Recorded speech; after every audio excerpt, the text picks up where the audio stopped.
Hey everyone, extra special show for you today. I have a returning guest, someone that got a lot of rave reviews. The first time she was on was with her husband, doing new builds and all this stuff in Canada.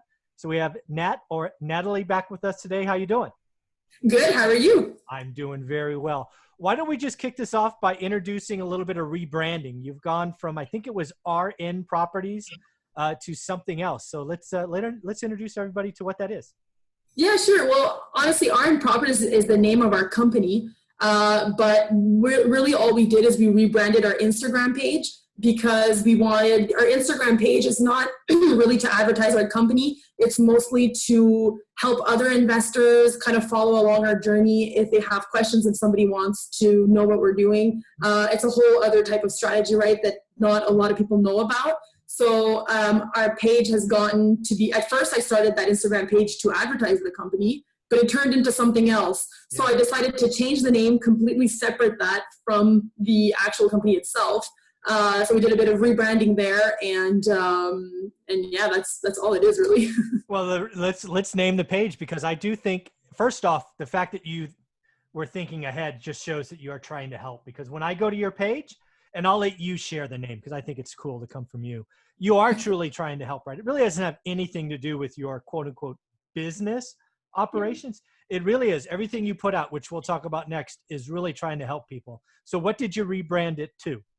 We named it the New Build Couple. There's no better name. Yes. Yeah, that's what we do. And a lot of people ask me, well, what if you stop building new? What if you start doing some other kind of strategy? And I did think about it when I chose the name, but I figured, you know what?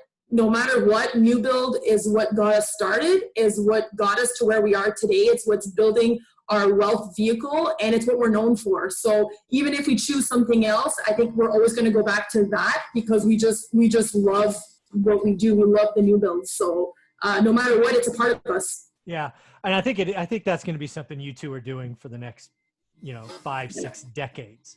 Right. There may be times in the economy where new builds don't make sense, but you'll always be evaluating, all right, do we do a new build? Do we do a remodel? And it's that skill set that will always be a part of you. So I think it's a fair consideration, but I'm glad you chose it. I think people need to check you out, need to follow you. Everybody thinking about doing new build needs to check it out. You're putting out some amazing content.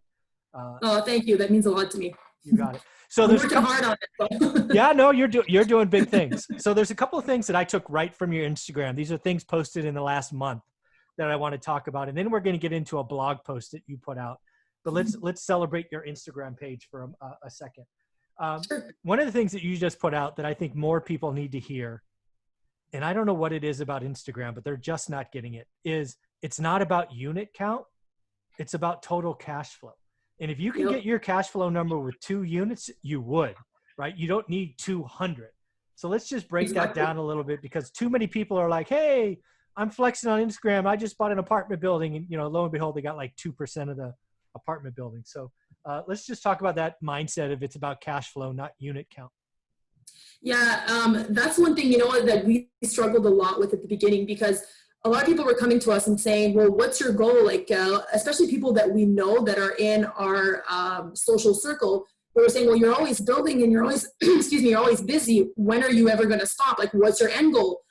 And we're like, I don't know if I want to stop, but I mean, we're just starting, really. We're still young, but at the same time, they kept asking us for a number of units. We didn't have one in mind. And then everybody kept saying, well, you have to have a goal. You have to write down your goal. Yeah. And yes, although I do agree, I think that it's good to keep it open so that you can adapt with what you want to do in life. And we do have written goals, but we weren't able to figure out a number of units. And then we kind of figured, well, that's because it's not about the number of units. It's about what we need to kind of thrive on. Like, real estate it might not be our business forever. It's our vehicle to get us that financial freedom so that we can choose to work when we work. When we want to work. And then if we want to do something else later in life, if we want to change it up, we can. But it's about the cash flow that we need to provide that income, right? Mm-hmm. So after a while, people kept asking, and I said, you know what? If I could do our target monthly cash flow with like 5 units, because it's a lot less work, and that's what I would do. So, Yeah. I posted that because I thought that was really important for people to realize, because another thing too, and at the risk of going too far with this, is that we were looking at a deal once. It was a 5-unit property, and the numbers on it didn't really make sense. And I think we were just kind of pushing for it because we wanted to have 5 extra units added to our portfolio. But then we were looking at a duplex that cash flowed more than this 5-unit. And we were like, yeah, but the 5 units is more interesting. And then we thought, you know what? No, we're not basing our decisions on the right thing, because that 5 units is going to be way more trouble to try to add value to it. It was all bachelor units. It's going to be a lot more trouble to manage. So I'm like, this duplex is simple. Let's just renovate that, get people in, and we're done. Yeah. So that's what we did. And I think that was a lot better decision. So that's when the mindset kind of shifted for us. I think that is such the right idea. People really need to hear that. There's a lot of people out there talking about bigger is better. And if you're not playing in the big leagues, you're not playing at all. None of that stuff is true, right? Mm-hmm.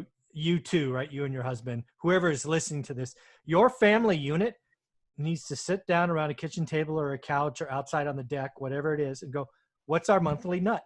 The fact that most people can't answer that question is a problem. Is problem number one, right? You don't know what you're spending every month as a family unit. Hint number one, that's a problem. But let's assume you can answer that question, and let's say it's $4,000. I'm just making up a number.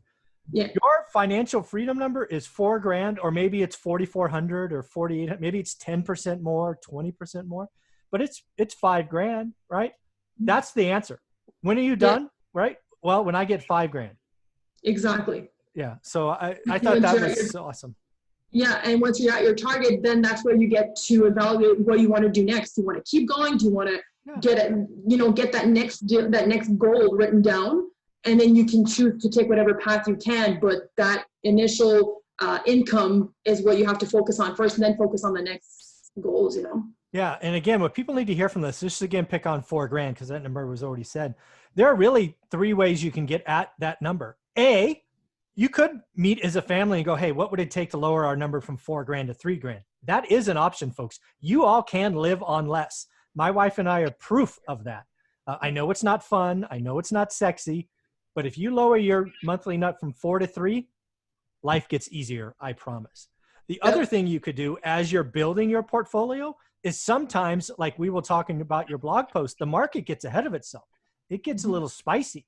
And maybe the right answer sometimes is to either not buy or, heaven forbid, pay something off, right? If you lower your debt service, right? Oh, by the way, cash flow goes up and you can be more flexible in the future. And then lastly, of course, you can add units.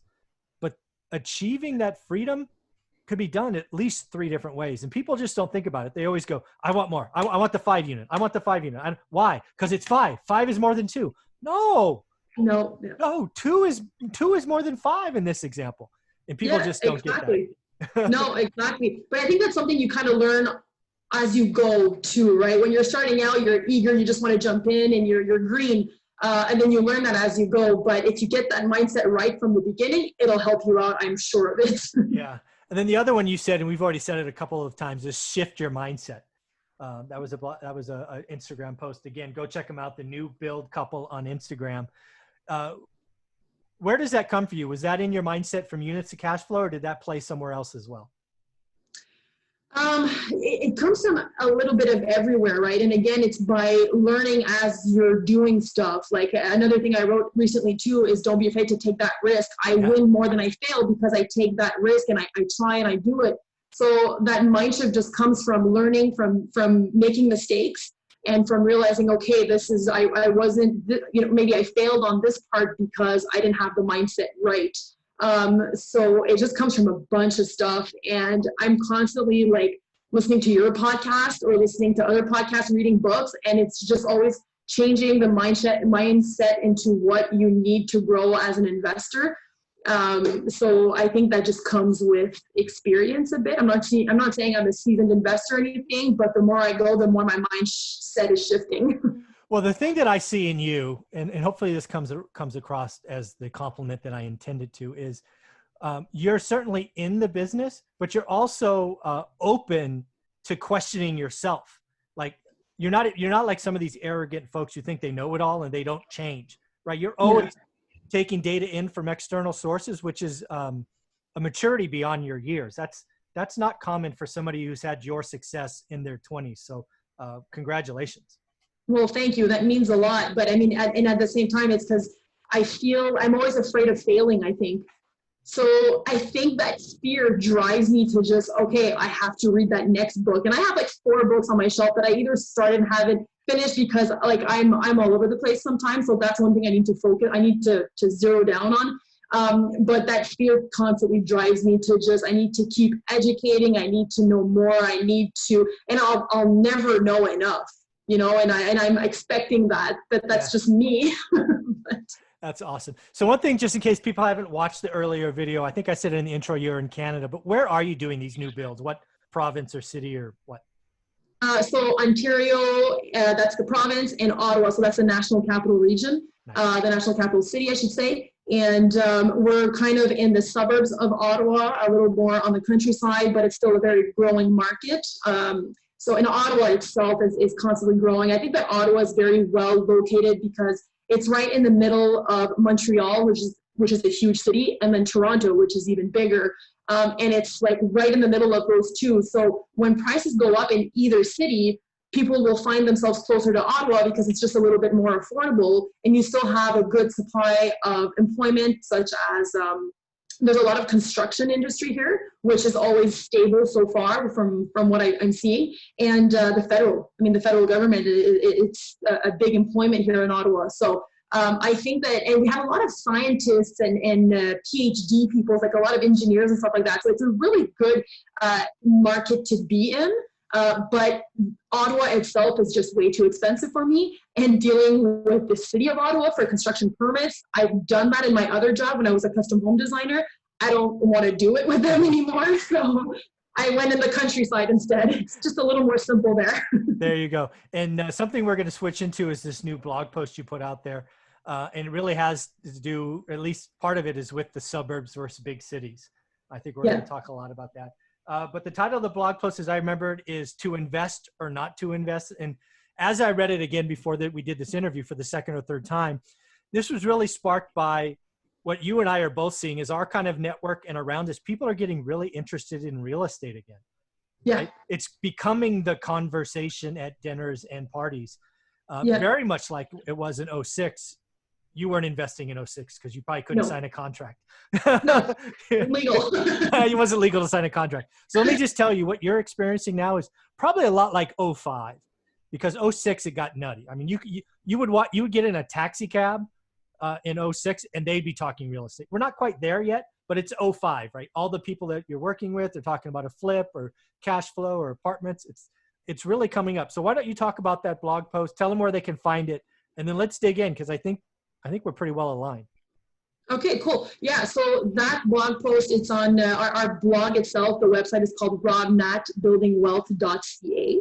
And so I wrote it just about 5 days ago, I think. And so like you were saying, and again, like you said, I wasn't there in 05, so, but it's interesting that you're saying that. I didn't know that it was a topic of conversation back then. So I'm just noticing that all these people are like swarming into real estate. I get, like on my Instagram, I get questions almost daily from just people I know in my social circle from my town or whatever. And people are starting a business just like we are, and or they're just jumping in. And I'm like, okay, that's great for you, but I'm like, I wouldn't be jumping in right now. And I can tell you why later, but, and yeah, I don't know if it's because people are swarming into this because like either they had too much time on their hands during their pandemic, so they had time to look into this, or maybe mostly I think it's because of the uncertainties of everybody's jobs that became apparent, right? And the stock market that crashed. Like, I don't know if people are looking for a more secure way to invest, because it's easier to invest in the stock market than it is in real estate sometimes. So I know a lot of people who invest in the stock market, but then when things crash, they probably figured maybe I should, diversify. So I don't know what it is, but I've just seen. Well, I can tell you what it is. Yeah. I think everything you said is cute and is maybe on the outside, but you know what the real reason is? You make it look easy. Oh, okay. I'm serious. Well, No, and I mean that both as a compliment and the reality, right? Back in yeah. '05, everybody was watching HGTV and all these house flipping shows, and everybody to their name said, oh, I could do that. Oh, Yeah. I could do that. So your social network is seeing what you and Rob are doing and just killing it, having success. Um, and a lot of people, because of job insecurity, because of stock market, you know, all those things you said, they're looking at what you're doing is go, oh, I'm smarter than they are. I can do what they do. Yeah. You know, my brother's next door neighbor's dog walker, he's in construction. I'll just call him. I mean, they don't really, I mean, that's what's happening. People Yeah. see real estate. People that have been in the business for decades made a lot of money on the run up. And now people are coming and going, oh, I'm better than, you know, I'm smarter than him, her, whatever it is. Yeah. That's what happens. That's what happened in '05. That's what's happening in 2020. And the other thing I can tell you is this will go on for 6 to 8 quarters, because when real estate gets in a momentum cycle like this, it feeds on itself. And what you're sensing today is a little bit of Instagram communication daily. You just wait until January, February, your Instagram's going to blow up with interest. You're not going to be able to respond to everybody. Really? Wow. Well, I can't wait to see if that's going to happen, because as much as this whole pandemic has been scary, at the same time, it's been so interesting for me. And I don't want to say that to come off mean or anything. It's just that, like, I've never been through a down market or a recession or anything like this. And I think Rob and I have, our feet are solid enough that we can go through this wave if it does go to a bad extent. So I just want to know what happens, and I want to learn from it, and I want to kind of make my business better so that I can withstand the next recession after this one, kind of thing. Yeah. So I'm interested. Yeah. So let's talk about that a little bit. First and foremost, none of us, myself included, have invested through a pandemic. So you know what? We're even. Neither of us have done it, right? I've invested through 3 or 4 recessions, but no pandemics. Okay. And this time is interesting. So I don't know what's happening in Canada, but at least in the US, the Federal Reserve and the Treasury are pumping money into the system, and mortgage rates are falling. Yeah. Is that similar in Canada? Yeah, 100%. It's the same thing here.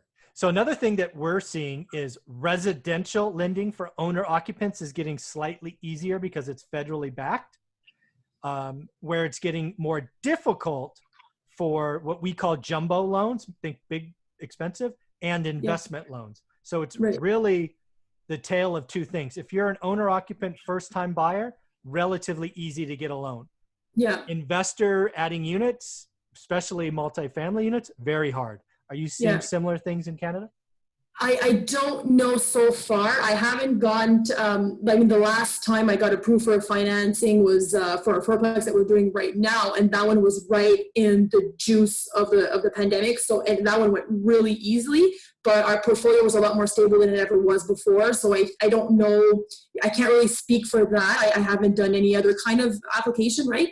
I do know though that the CMHC, which is the Central Housing Mortgage or whatever of Canada, they did make it a little bit more difficult for people to get mortgages. So they've put, I don't know exactly what it is because I don't go through them, but it's if you don't have the 20% down payment, then it becomes a whole other ballgame to try and get approved for it. So I know that some people had issues, but at the same time, the market, like people are getting approved right, left, and center from what I'm seeing. They're still getting approved. Yep. So I don't think it made that big of a difference yet, if it did at all. Now, just so I'm clear, on the 20% that you were just referencing, is that just for investors, or does Canada require 20% for owner occupants also? That's what I'm not sure, because I haven't been on that side of it for so long, and I haven't asked how other people are doing it, right? So I can't really speak to that point. I'm not too sure, and I haven't researched it either. But I will, now that you're saying it, I'm jumping in on that research next. Yeah, because this is why it's important, because let's just use round numbers. Let's say an owner occupant, at least in the US, they can come in for less down. It's really 3.5, but let's round it to 5% for this conversation, where an investor has to bring in 20%, right? Vastly different. But this market today, it's different than I've ever seen. We have the least amount of supply ever. Right? I've been doing this 20 years. And I remember in '06, months of supply in my market got down to like 2.1 months of supply. As of last week, or maybe it was the week before, I had a local broker on, and we were at 1 month supply. Yeah. Just insane. That's insane. Yeah. And the other thing I'm seeing, again, because I watch my market every day, is any property that's clean, which could pass FHA financing, which is our government lending facility or whatever. Those properties are getting bid up because all these owner occupants have nothing to pick from. And they're just coming in and, 5, 10, 15% over asking. Yeah. It's crazy. Yeah. Same thing. Yeah. So if that's the same thing, that's a trend to watch, especially if you're in new build. I did a video with somebody else who's been in the business as long as I have. He's on the East Coast, and we actually see a 6 to 18 month window where the most profitable thing is going to be to take an old, ugly house that doesn't qualify, pay cash, fix it up, and sell it. Really? At least that's in our markets. What I would be interested in giving your background is, because right now you're building for rentals, i.e. the fourplex, right? Yeah, exactly. I would be interested, and again, you'd have to do the research, but I bet you could go just feed the market, single family homes, right? Like little quaint, I don't know what it would be in Ottawa. I don't know if they're 1,200, 3-bedroom, 2 baths. I don't know what they are, but at least in our markets, there's a dearth of affordable homes that if you figured out a way to design them, look good, but with cheaper, right? You don't have to have all the bells and whistles. I bet you could clean up for a while because there's just the supply demand balance has never been this out of whack. Yep. No, you're right. It's the same thing here. The prices are so high. Nobody has seen this in so long. Like we just sold one during June. So it was like in the juice of the pandemic, and it went for way over what we ever expected it to go for. But that's why we sold it, because we're like, you know what? We want to have some cash on hand for when this goes down. Yeah. So yeah, no, it's definitely the lack of inventory I think is caused a lot by people holding back on wanting to sell their homes too. I don't know what you think. Like maybe people are afraid of having strangers into their house to do showings because of the virus, or just maybe they're worried about the future in general. That was definitely in your blog post. It warrants discussion. What I'm seeing today is it certainly started right February, March, when it really started. People were like, nope, no open houses, not coming here. I don't know you. I don't trust you. Right. Yeah. Now with gloves and, feet booties and sanitizing and all of that stuff, it's less of a concern. What I think we're actually having is lack of movement. That's really what it is. People don't want to upgrade, right? Because one of the things you usually have is first-time buyers upgrading to that second home. You have movements to different cities. So people are just staying put. They're like anchoring themselves. And I think that's a trend that probably holds for a little while. The flip side of that is the big cities, maybe it's in Toronto and in Montreal, I don't know, but where the closest big city to me is San Francisco. Their rents are down, listings are up, anything without a backyard that, you got to use an elevator for, forget it. Nope, nobody wants that stuff. Yeah. And that's what's interesting. And that's what I'm wondering. Like, I think honestly that things are going to go down, but I think that it's mostly going to be affected in the larger cities, and the suburbs are going to be booming. But then I'm thinking, if there is a recession and things are going down, is it going to go down everywhere anyways, or are the suburbs still going to be safe? Like, that's what I'm not sure. Yeah, my opinion, right, for whatever it's worth is, nothing, I guess. But my experience says when you talk nationally, like the Canadian market, which is all inclusive, it probably goes up 2 or 3%. But here's the deal. The big cities, they're going to be negative. And then the suburbs, which probably make up the largest geography, they go up. Like in my market, San Francisco could very easily be down double digits in a year. Yeah. But Fresno, which is 2.5 hours away, suburb, is going to be up 15%. Yeah. Right? Because again, and again, think about the numbers, right? In San Francisco, the average piece of junk property is 1.2 million. The average in Fresno, 300 grand. Yeah. So 10% drop in San Francisco's 100 grand. A 15% rise in Fresno is 45 grand, right? But on a percentage basis, it's amazing. So I would assume Canada's the same way. The rush out of the big cities is real. Are you Yeah, seeing that? and we're seeing a lot more listings, like a multi-unit listings for sale in Ottawa than ever was before, and they're actually affordable, but we're not going to touch them right away because I don't know what's going to happen. Yes. And Smart. but land here, like vacant land, which is what we're usually looking at, especially just in our small community, when something goes on for sale, we're like, oh, we have time, before we need to make an offer on it. It's not going to move anytime soon, and then we just let the realtor know, like, if somebody makes an offer, let us know. In the meantime, we're going to be doing other stuff, and we just kind of prolong it because it can take months before it gets sold. Now, nothing is left. Everything is sold. So we were looking at properties. We're like, okay, that one's gone. That one's gone. Okay, that one's gone. All right, well, we'll build the ones we have, and then we'll wait and see what happens because we've got no more land left. That's interesting. So that's different. See, in my market, the only stuff that is selling is clean properties. Okay. If you can walk through and do a punch list and there's nothing on it, or, hey, chip this or chip that, it sells. But if it needs work, or heaven forbid it's vacant land, it's not selling right now. So really? That's interesting.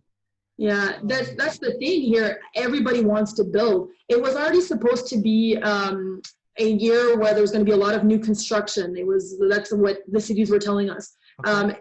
But it's even worse than they thought, in a sense, where now even more people are looking to build. And I think it's because that people are seeing that the prices are so high right now that there's no inventory. So, and I always say, like, we build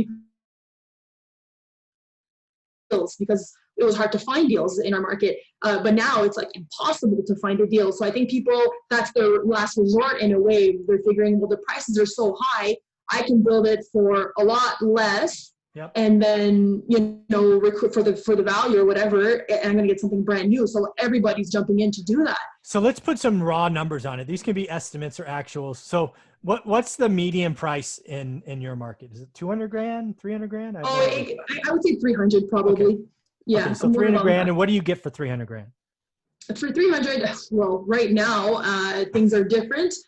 So, I mean, right now we sold a half. So, excuse me, we built a side-by-side duplex. Yep. Back in 2018, and we sold both of them. So separately, one had no finished basement, so it went for 258, just the top, yep. 2 bedrooms, 1 bathrooms. But that was in January that we sold it. So, and that's what it was worth at the time. Now, when the market went up, we decided, well, let's sell the other unit so that we can have hard cash to wave out this pandemic or whatever, the recession. And that one had a finished basement, so 4 bedrooms, 2 baths, but still it went for 345. And that's without showings. Like, the guy just like called up and made an offer kind of thing. So that's a lot more than what it was before, because to me, when we listed it, we're like, there's no way it's going to go for 350. It's going to go for 275, maybe 285. It went for 345, right? So the market right now is really insane. So for 345, you can get half of a detached. So what would it cost you to build that half today? I'm just trying to get a margin. Does it cost you 225, 250, 300? I have no idea. In 2018, it cost us 420, the whole building with the land. That was in 2018. Now, was it 420 or was it, yes, I put 400 maybe. Anyways, I don't have the numbers in front of me, but now today, prices have gone up, materials have gone up. There's the whole battle, the feud between the borders, right? So everything keeps going up. For us, I'm not the same for you. Oh, yeah. Okay. Lumber's way up. Okay, yeah, lumber. Yeah, getting a pressure-treated 2x4 has more value than gold nowadays. Yeah. So it's insane. Like, so I don't know exactly how much it would cost, but it would definitely be more than 420, like maybe 450. Yeah. Like our fourplex, actually, if I can give you a better example, because the fourplex that we're building right now, we built it last year. It was the exact same model. And it, now again, bad with numbers, they're not in front of me. I think it was about 525. And this one were a good 50,000 more. And that's just 6 months later or whatever. Yeah. How many months later? That's all material. For sure, exactly. All material, yeah, a good 50,000 more minimum. And again, that's all material because Rob does a lot of the work himself. So he was hoping to hire out more this one. And he's like, okay, well, I guess I'm starting over, doing a little bit more himself again because the material just went up so much and permits went up too. Of course. So, yeah. That's amazing. So again, I think what we're seeing is, it's actually what we talked about 15 minutes ago, is it's cheaper to build brand new today, and people see a market to sell. It sounds like a lot of people that are buying the lots are buying the flip. They're not buying the live in, is what it sounds like. No, actually, a lot of people are buying to live in from people I know, but I do know, you know what? No, there's not a lot of flipping going on. Yes, from the bigger contractors, like the people who take up kind of the area. But for like individuals, they're either building to rent like we are, or they're building to live in. Okay. So I think there's a good mix of the two, but I'm seeing a lot more build to rent than I ever did before. And then what did that place rent for? To go back to that, just so I can finish out the math. What did the one side, the 2-bedroom, 1-bath, and then the 4-2, what did they rent for? Do you remember? Well, they were very below market because the market kept rising up from 2018 to today.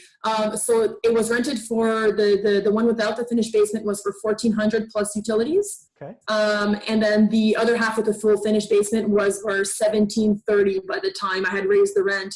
And that was like way below market value. It could have easily went for $1,900. So what about the other side today? So $1,900 for the 4-2. What do you think the other one goes for today? The other one maybe $1,600. Oh, really? Maybe $1,500. I like, because it was just it's a full house, but it's a 2-bed, 1-bath.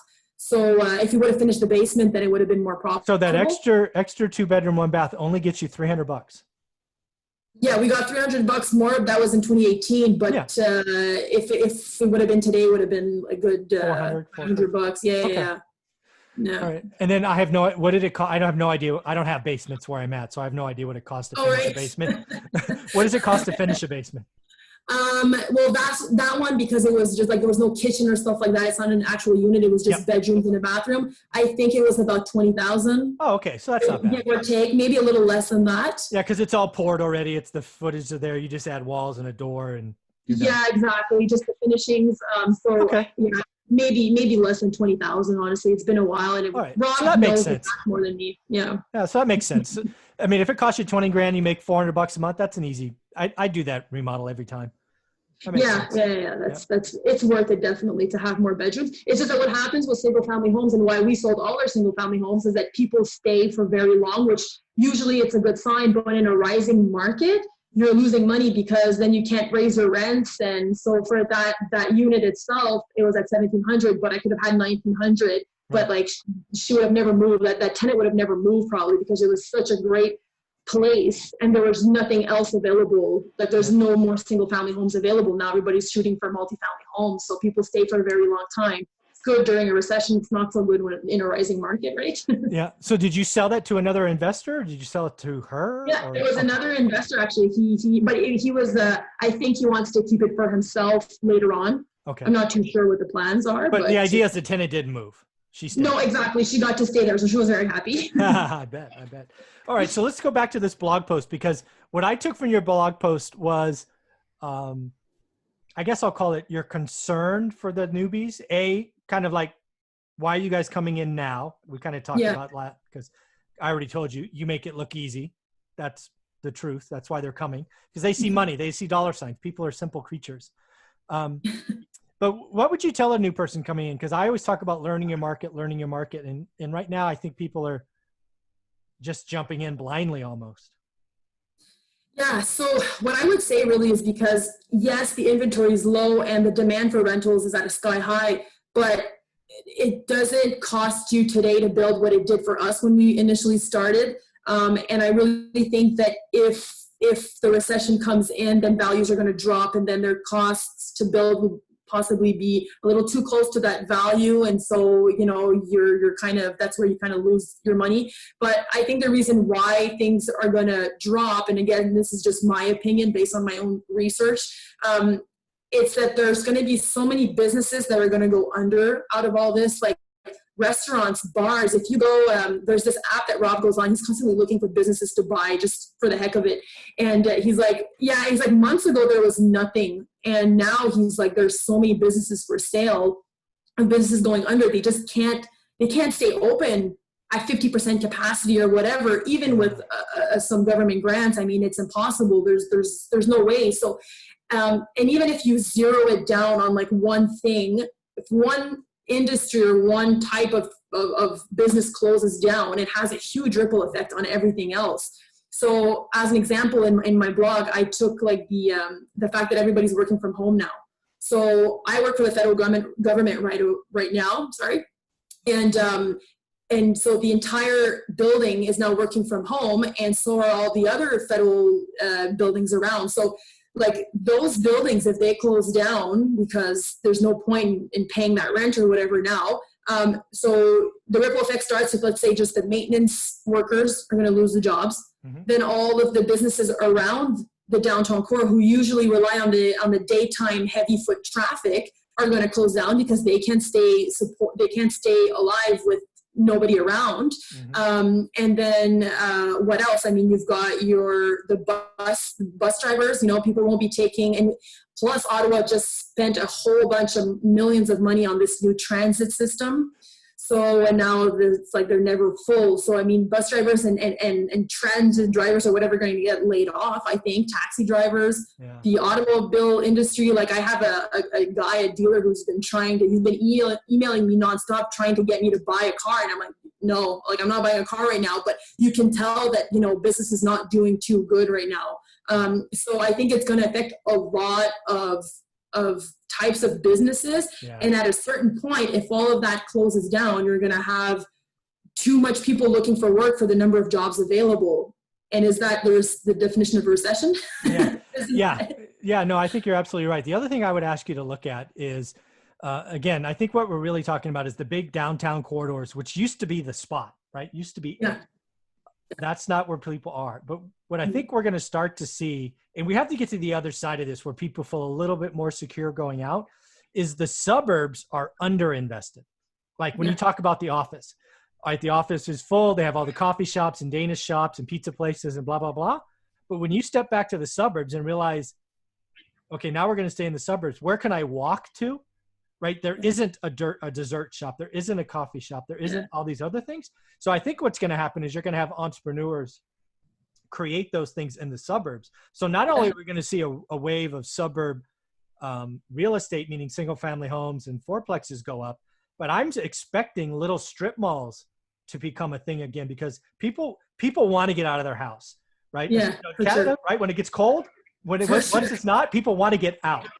Yes. So if the downtown is not the same for a while, I expect a little, I don't know what it is, a mile around major suburbs to see some investment. So it will certainly not even out, but it may be better than you're expected. But again, I think big cities lose, suburbs win. Suburbs win. Yeah. Yeah, that's interesting. I didn't think of it that way. I hope that that's what happens. And I mean, I think it's going to be, if that's what happens, it's not going to be forever. Eventually people are going to forget about this and they're going to head back to the big city. I hope so. Right? I hope this doesn't stay around forever. No, exactly. And I mean, it's going to take a couple of years maybe, but people are going to forget this pandemic and they're going to head back. But for the time being, if the suburbs can explode, that'd be great for us. No, I think it's going to be good for you. I think what I've been telling folks on my channel, and I changed my opinion like 3 weeks ago, I think suburb investing is where it's at. Yeah. Right. And for example, I think when we talked last time, I was a little nervous about multifamily, but I think multifamily in the suburbs is awesome. I think multifamily big city is one of the worst investments you can make today. Falling rents, falling rate. I mean, it's just not a good idea. Yeah. But at the same time, that kind of scares me. If everybody's going in the suburbs, then, that's going to shift the supply and demand. Oh, it's happening already. Right? That's exactly what you're seeing today. You have just put your finger on what you're seeing today. Yeah. Just called it. That's exactly what's happening. But then for people who, we've built our business around new builds, and then I'm seeing everybody else wanting to do it and build rentals. I'm like, okay, well, it's becoming less appealing for us if everybody's jumping into it, right? I don't like to follow the crowd. I like to do my own thing. No, see, you were 2 decades behind me, but that's exactly what I try to do. Like when I try to fish in a lake that has no other boats. Yeah. Even if the lake is small, I want to be the only boat on the water. Yeah. Right? Same. And then when other people come, I'm like, I'm out of this lake. Let me go find a new one. So again, think about your experience way back when we introduced your change in your branding. Maybe, again, I don't know, but something I have seen work in the past is go find the small houses and then add a master suite. I don't know if they have those I don't know if they're in Canada, but like go find a 2-bedroom, 1-bath and make it a 3-2 or a 4-2, right? Because maybe everybody's buying lots because that's the thing, and there's a lot premium and blah, blah, blah. Maybe it's, okay, let's go add a master suite, or something we have in California now is called an ADU. It's like a mother-in-law unit. All right, go find a decent sized house on an oversized lot and add an ADU. Just get creative. And again, forgive me, I don't know Canada at all, but that's how I would take your experience and skill set. Keep your eye on lots, because that's kind of like your early warning sign, too much craziness. But take your skill set and go, okay, where can we apply this? Where can we find a new lake? That's what I'd be doing right now, because they're always out there. All the newbies do the same thing. So the experienced folks just go. Yeah, I mean, we might switch our tactic completely too. Maybe. We've thought of investing in something else completely different. So that's actually stuff we're working on right now, which I don't want to go into too much detail right now because I don't want to reveal it. But that's okay. We're looking at other ventures maybe that we can start, that could be recession proof, or it could be still. So, I mean, we have a lot of research to do, but I don't know, in a way, I just like to keep things different. And if everybody's starting to build, I want to see how they go too, how it's going to be. Maybe not everybody's going to be able to get approved for these loans because it might begin to be a little different to get approved for loans now. I don't know how that's going to go either. But either way, I am definitely not excited because I feel like that sounds mean, but I can't wait to see what's going to happen. Yeah, it's going to be get your popcorn ready. It's going to be entertaining. Yeah, it could be spectacular, or it could just be a horror show. Well, you're not sure, but popcorn's good. Yeah, exactly. Popcorn's always good. There you go. Well, one more time, tell people where they can follow you, because I think they must go to your Instagram account immediately and check you out. Yeah, it's the new build couple. I had to think about it for a second. It's the new build couple. Well, Natalie, this has been so much fun. I appreciate you giving me some time. Good luck. Thank you so much, Michael. Thanks for having me again. You got it. Take care. Bye. Bye.